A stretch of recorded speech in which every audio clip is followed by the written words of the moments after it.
A billionaire was betrayed by his wife and best friend. He was about to lose everything he built. He was saved by the one person they all ignored.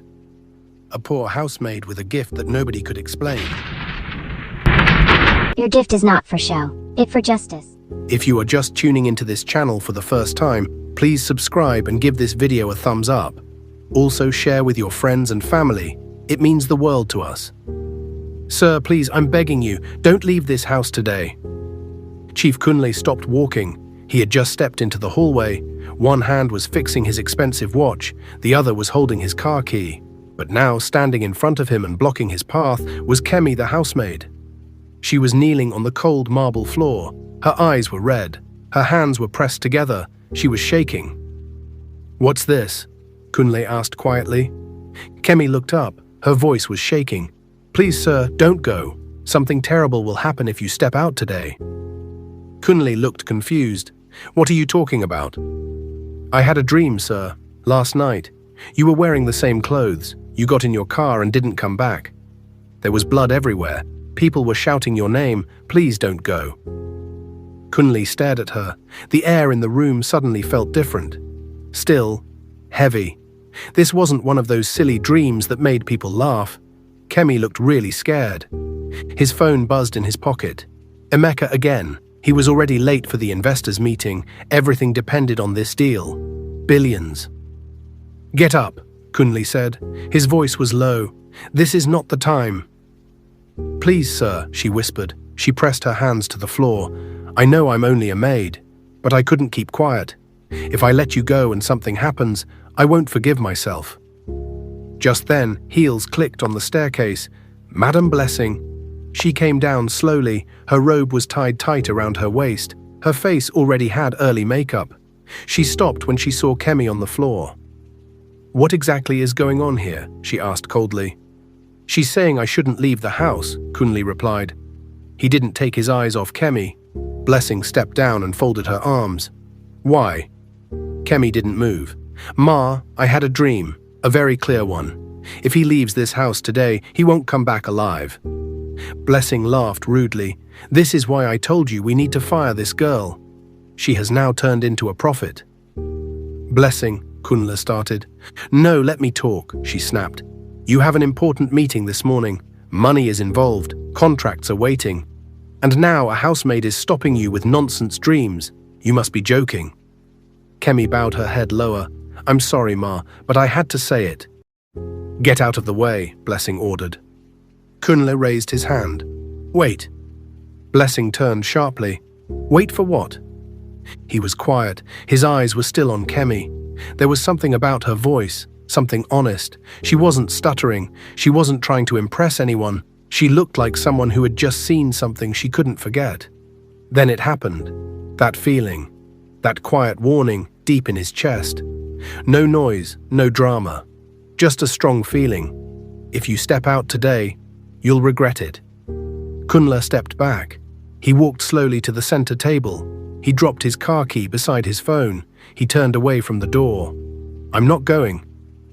Kemi breathed softly, still kneeling. Blessing's mouth dropped open. "You're not what?" "I'm not going. For God's sake, Kunle." "I said I'm not going." Kunle walked into the living room and sat down. His hands were folded in front of him. He stared at the marble floor like it had answers. Blessing shook her head in disbelief. "You're letting this girl trick you because of one dream." "She's not tricking me," he said quietly. "Something just doesn't feel right." Blessing made an angry sound. She turned and walked back upstairs, complaining to herself. Kemi slowly stood up. She wiped her face. She picked up the cup of water she had left earlier on the table. Her hands were still shaking. And Kunle? He sat there in silence, wondering why his heart was beating so fast and why the fear in that girl's eyes felt more real than anything he had felt in years. What he didn't know was that this was just the beginning. Chief Kunle Adesanya wasn't just rich, he was respected. He didn't chase social media fame. No unnecessary noise, no wild interviews or loud birthday parties. But in every real estate circle across Nigeria, his name carried weight. He owned one of the most powerful property companies in Lagos. It was called Pinnacle Property Limited. He ran it with his longtime best friend and business partner, Emeka Okoro. Together, they built the company from nothing. From the days of making phone calls from a single laptop in a small Surulere office, to now signing billion-naira land deals in Osborne and Magodo. Kunle was the planner. Emeka was the showman.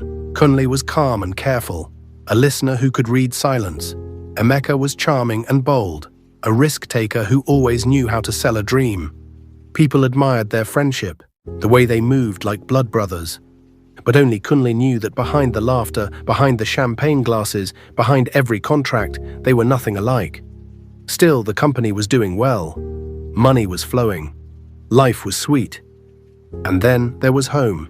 To the outside world, Kunle had everything. A beautiful wife, Blessing. She was slim, stunning, always glowing like a magazine cover. A modern mansion in Aja with a gym nobody used. Expensive scented candles in every room, and enough designer shoes to open a shop. They were the perfect couple, always matching at weddings, always smiling in anniversary photos, always getting compliments like, "God really blessed you two. You're perfect together." But behind closed doors, it was a different story. Kunle had married Blessing out of love, real love. He met her at a luxury furniture store in Ikoyi. She had come to buy throw pillows. He came for a new chair. She asked him if navy blue matched grey, and he answered without thinking. She laughed. He asked for her number. The rest happened quickly. But love did not stay. By their second year of marriage, it was clear. Blessing didn't care for friendship. She cared for comfort. She didn't cook. She didn't clean. She didn't want questions. She wanted space. And she hated housemaids. In less than a year, she had fired 6. All for the same kinds of things. She opened the curtains too wide. She breathed too loud while cleaning. She walks like a market woman. Each time, Kunle would return home and see a packed bag and a new name. He tried to complain once. "I'm not running a school," Blessing snapped. "This is my home. If I don't like someone, they leave." So Kunle stopped arguing. He focused on work, on money, on peace. Then one Friday afternoon, the last maid left without notice. Kunle returned home from work to find his lunch cold, and his clothes not folded. The living room was quiet. His wife was sleeping in the spa room. Later that evening, Blessing announced, "I found a new one. She's coming tomorrow." And that was how Kemi entered the house. Quiet, small, brown-skinned, hair neatly packed in small braids. She wore a plain dress and flat shoes. No earrings, no drama. She greeted everyone properly and went straight to work. Within hours, she had swept, mopped, washed the guest toilet, and organized the pantry without being told. She didn't ask for anything. She didn't touch anything that wasn't hers. She moved like someone who didn't want to be noticed, but Kunle noticed her, not in a wrong way, but in a curious way. Because she was different. Most housemaids watched TV too much. They gossiped. They pretended to be busy. Kemi didn't. She was up before sunrise. She ironed clothes like she was trained at a hotel. She cleaned the windows without being told. Even Blessing, who never complimented anyone, admitted one night, "She's not as annoying as the last ones." That was the highest praise Kunle had ever heard from his wife. Days passed, weeks passed. Kunle returned from work one evening to find the house sparkling. Food was hot, clothes were folded, and silence was resting peacefully across the living room. No one was shouting, no complaints, just calm. He looked at Kemi once and thought to himself, "Finally, someone who actually brings peace into this house." But what Kunle didn't know was that peace was never the reason Kemi was sent into his life. Kunle sat in the living room without saying a word. His phone was on the table, his car keys beside it. The house was silent except for the soft sound of the air conditioner. He should have been at the office by now, shaking hands, signing contracts, smiling at photographers. Instead, he sat still, staring at nothing, feeling like he had just avoided something he couldn't explain. His chest felt heavy. The image of the maid on her knees kept playing in his head. Shaking, begging, crying that if he stepped out that morning, he wouldn't come back alive.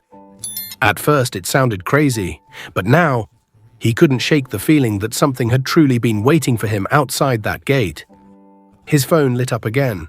Emeka. Kunle sighed and picked up. Guy. Emeka's voice came sharp. What's going on? You didn't show. The investors are angry. I had to cancel, Kunle said quietly. You had to cancel? Cancel what? Do you know what was on the table today? This deal, Kunle, this deal was gold. I know, he replied. His voice was flat. What's going on? Emeka asked again. Talk to me. Kunle hesitated. He didn't know how to explain it. He didn't understand it himself, but before he could answer, another call came in. The screen flashed. Office secretary. He froze. Hold on. He clicked over. Hello? Sir, her voice was shaking. Joseph, your driver. He's been in an accident. Kunle sat up straight. What? Carter Bridge. A truck lost control, hit your car. The same car you normally use. It flipped over. He's in the hospital. He's not awake. We thought you were in the car. Kunle slowly lowered the phone and stared at the floor. The exact car, the exact road, the exact time he was supposed to leave. He didn't move, didn't speak, just sat there, playing the image in his head. What if he hadn't listened? What if he had ignored her? The silence in the house suddenly felt loud. The sound of footsteps broke his thoughts. Blessing appeared from the hallway, her robe still tied, her phone in hand. So you're just sitting here all day? She asked. Kunle didn't look at her. There was an accident. She raised an eyebrow. Okay. Joseph took the car. A truck hit him. The car is destroyed. Her hand stopped moving. Then, and you think that means what? I think if I had gone out, I might not be here. She laughed rudely. So now you're turning this into a spiritual story. Accidents happen every day in Lagos. Kunle looked at her. You're not even shocked. Why should I be? You're standing here, aren't you? He stared at her face, calm, cold, no sign of worry, no sign of relief. It made something shift in his chest. I'm keeping her, he said. Blessing frowned. Keeping who? The maid. She doesn't need to go. She saved my life. She caused unnecessary drama, Blessing snapped. She has no right telling you where to go or what to do. This is my house, and I won't let her. This is my house too. His voice was low but final. Blessing froze. The room went quiet. She blinked, then turned slowly and walked away. She left behind the smell of perfume and tension. Kunle sat back down. His hands were pressed together. He wasn't thinking about the maid. He was thinking about something deeper. Something wrong. He didn't have proof yet, but he could feel it. Something in his life was not as it seemed. The tension in the house didn't go away. If anything, it got thicker with every passing day. Kunle stopped talking as much. He watched more than he talked. He watched the way Blessing barely looked at him unless she was complaining. He watched how quickly she changed the subject whenever the accident came up. He watched how she avoided walking past the maid like guilt lived in her shadow. But he didn't say anything, not yet. Instead, he started asking quiet questions. A few days after the accident, something happened. Kunle was in the dining room, looking through his tablet. Blessing had just stepped out to answer a call. Kemi came in to clear the plates. She didn't speak at first. Then quietly, just above a whisper, she said, "Sir." Kunle looked up. She bent slightly, pretending to pick up a dropped napkin. "Please don't sign any papers this week." He frowned. "Why?" Kemi's voice got even lower. "I had another dream. This one was clearer. I saw papers. You signed them. Not long after, everything fell apart. You lost your company. Your accounts were frozen. There were police officers. Sir, you were in handcuffs." Kunle went stiff in his seat. She added, "If you sign any document this week, you will not only lose your money, you may end up in jail for something you didn't even do." Before he could ask more, Blessing walked back in. Kemi picked up the tray and left quietly. But the words stayed. They didn't just stay. They went deep. Kunle didn't forget it. 2 days later, Emeka came by the house. He showed up in his usual loud fashion. Neat hair, fresh cologne, big smile. "My guy," he shouted, pulling Kunle in for a hug. "Thank God you didn't get in that car. That thing was terrible. Kunli gave a small smile. Let me guess, Emeka continued. That maid is still around? The one that gave prophecy that morning? Kunle nodded. Emeka laughed. Guy, when did you start listening to dreams? I don't ignore warnings anymore, Kunle said calmly. Emeka raised an eyebrow but didn't push. Anyway, don't forget that the Dubai deal is still alive. We just need your signature. Kunle nodded. Send the documents. Emeka smiled. That's what I like to hear.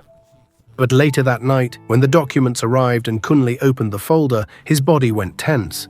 Something wasn't right. The numbers looked wrong. The land value was lower than what they originally discussed. The foreign account listed on the payment page. It wasn't one he knew. Then he remembered. Please don't sign any papers this week. You may end up in jail for something you didn't even do. Kunle didn't sign it. He closed the file and locked it in his drawer. A quiet investigation followed. He called a friend in banking, and what they found was worse than expected. Emeka had been stealing company money into private offshore accounts for over 2 years. Large amounts hidden under fake project names. All carefully done, like someone who never planned to get caught. It wasn't just betrayal, it was criminal. And Kunle wasn't just being betrayed in business. At home, things got worse. Blessing began trying everything to get Kemi out of the house. She's too comfortable, she said one morning, slamming a drawer. Too quiet. I don't trust her. Kunle didn't look up. She's good at her job. She's disrespectful. She's disciplined. Blessing folded her arms. She's going. Kunle finally looked at her. She's staying. Blessing's voice rose. You're choosing a maid over me. I'm choosing my peace. That night, Blessing locked herself in the guest room. She walked around angry, then picked up her phone and called Emeka. He answered with a tired voice. What is it? I can't do this anymore, she said. Her voice was breaking. I'm suffocating.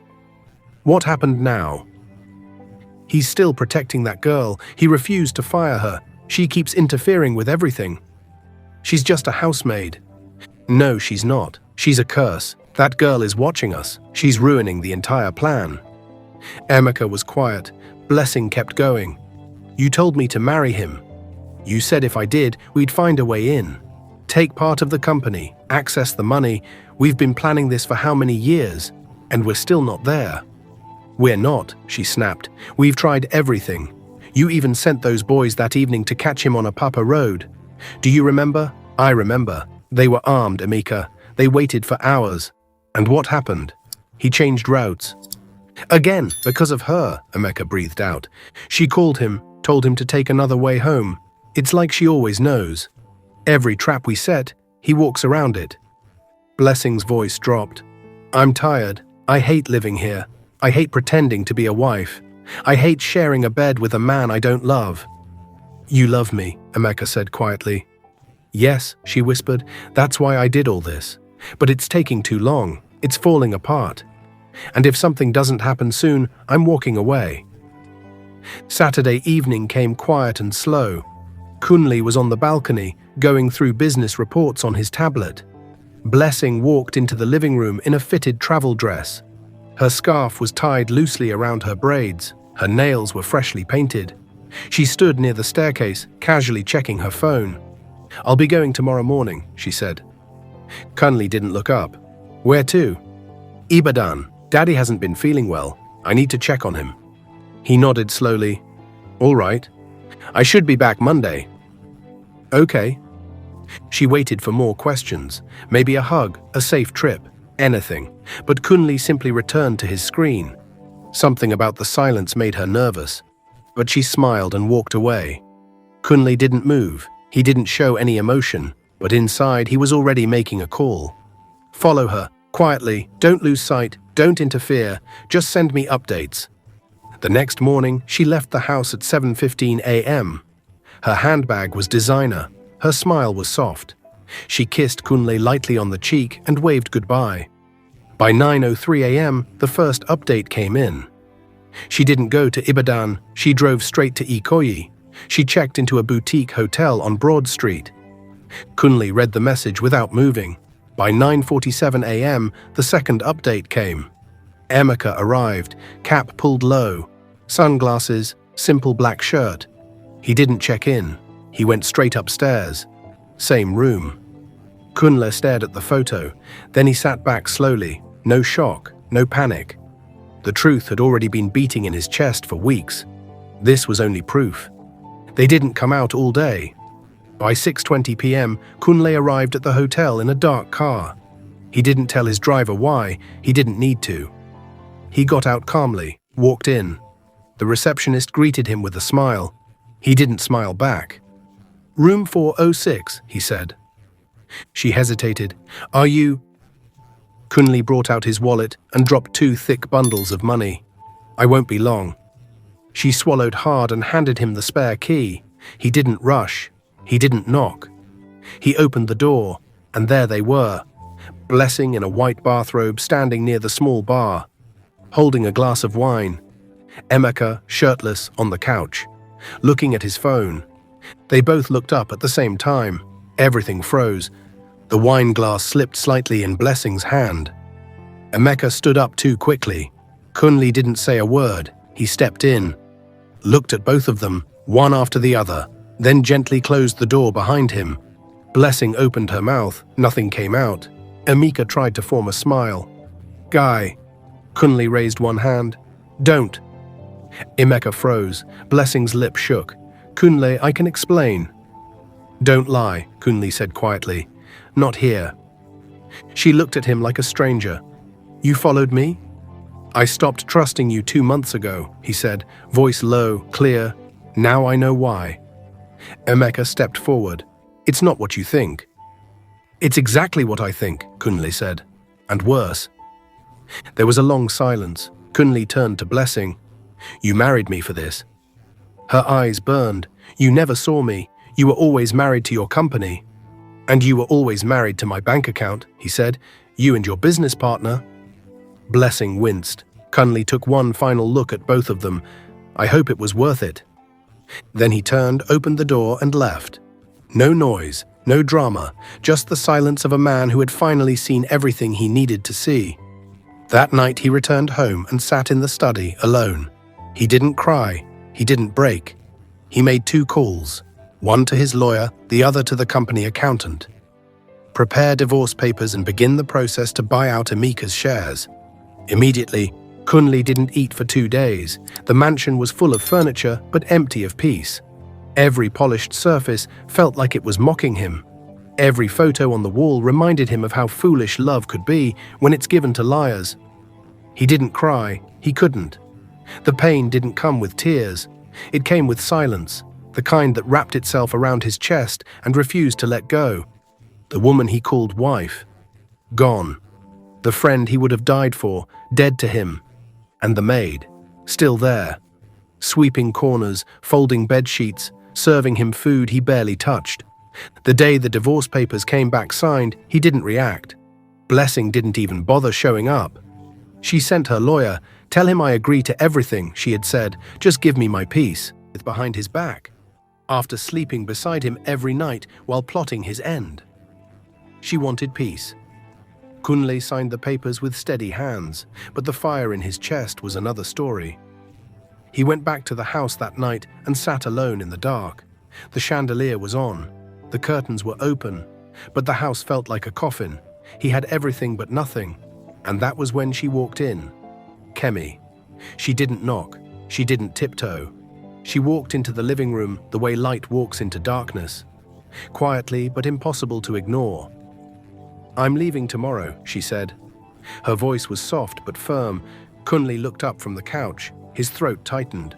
"Why?" he asked. She didn't blink. "My assignment here is over." Kunle stared at her. Of all the people in his life, this was the one who didn't lie. The one who saw the traps and didn't keep quiet. The one who risked her job, her comfort, even her life. For him. "You don't have to go," he said. And this time, his voice cracked a little. "You're the only person who hasn't hurt me." "I know," she said gently, "but I wasn't sent to stay. I was sent to save." Kunle stood up slowly, walked over to her. His heart was heavy. He opened his mouth to speak, but nothing came. So she spoke again. If you had signed that document, she said quietly, you would have lost your company, your name, your freedom. You would have gone to jail while the people who planned your death walked free and kissed each other over breakfast. His jaw clenched. She took a deep breath. But you didn't sign. You stayed. You listened. That means you're ready. Ready for what? To start again, she said, this time with your eyes open. They stared at each other. Then Kemi did something strange. She smiled. Not the kind of smile that says goodbye, but the kind that says you'll be fine. Live right, she said, backing toward the door. Trust slowly, love carefully. Watch everyone. She turned, opened the door, and just like that, she was gone. Kunle stood in that doorway for a long time, the wind brushing past him like a whisper. He didn't chase her, he didn't cry. But deep inside, something was breaking and healing at the same time. He walked back into the living room, picked up the frame of him and blessing on their wedding day, stared at it for 5 seconds, then smashed it against the floor. The glass shattered, just like the lie. He bent down, picked up a piece, and looked at his own reflection in it. Cut, bruised, awake, and for the first time in a long time, he smiled. Not because everything was fine, but because the storm was finally over, and he had survived it. It took a year, a full year of silence, of starting over, of rebuilding a life that had been designed around betrayal. Kunle poured himself into Pinnacle Property Limited. He rebuilt the company from the inside out, cleaned out the rot, replaced every person who had once bowed to Emeka. He opened a new branch in Abuja, hired young minds, refused bribes, walked away from shady deals, became the kind of man he wished he had been earlier. And with time, the scars began to fade. He started going on walks again. He started eating with joy. He even started smiling without forcing it. And when love came knocking again, it didn't come loud.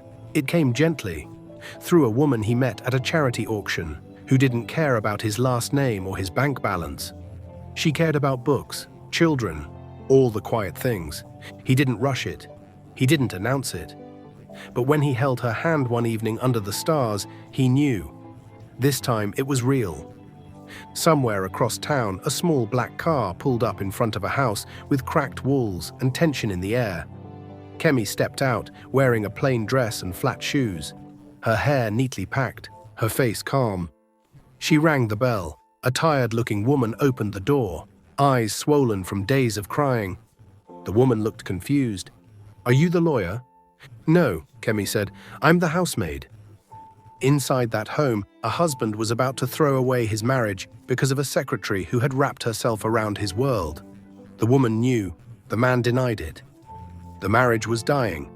But Kemi had arrived, and wherever she entered, lies lost. And truth rose.